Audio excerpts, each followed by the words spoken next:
I went ahead and I measured exactly 30 feet with a tape measure, and that is from the single arrow into the ground right there to the box.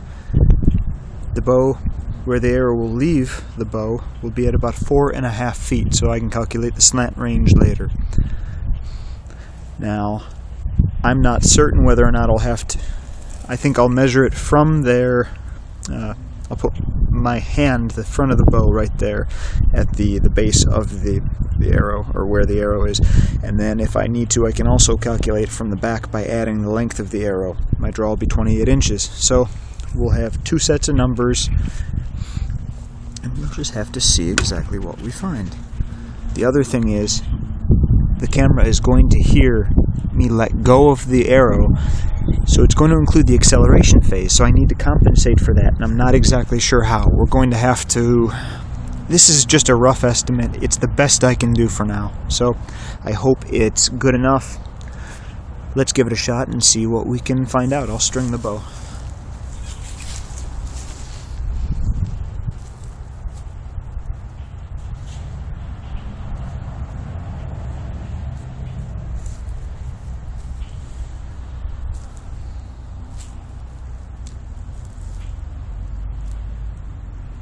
No more of those creaks of death like I shot the first time.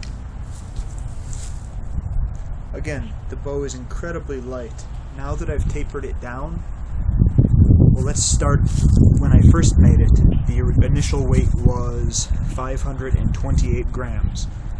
I tapered it, taking off a little bit more and a little bit more, and the final weight right now, 495 grams. So this thing is barely 1 1/4.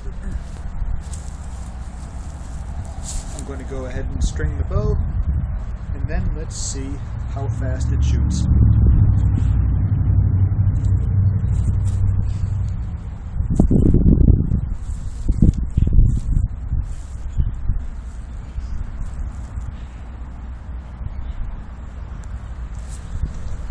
Oh, and one more thing.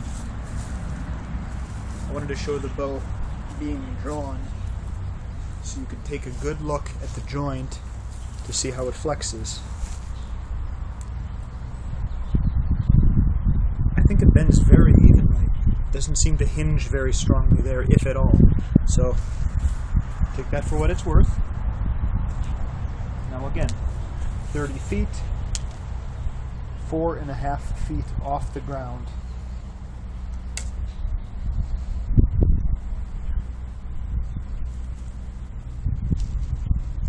Fire one.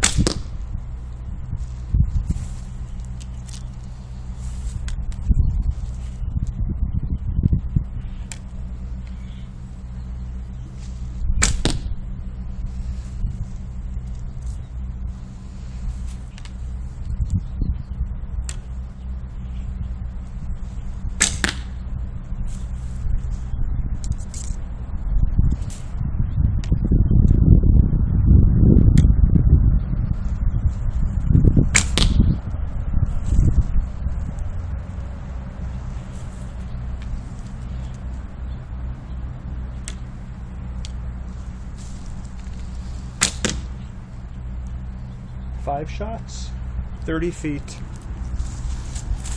No grouping to speak of, but that's not what I was going for. I will now go upstairs, analyze the file in Audacity, and I'll try to calculate some averages.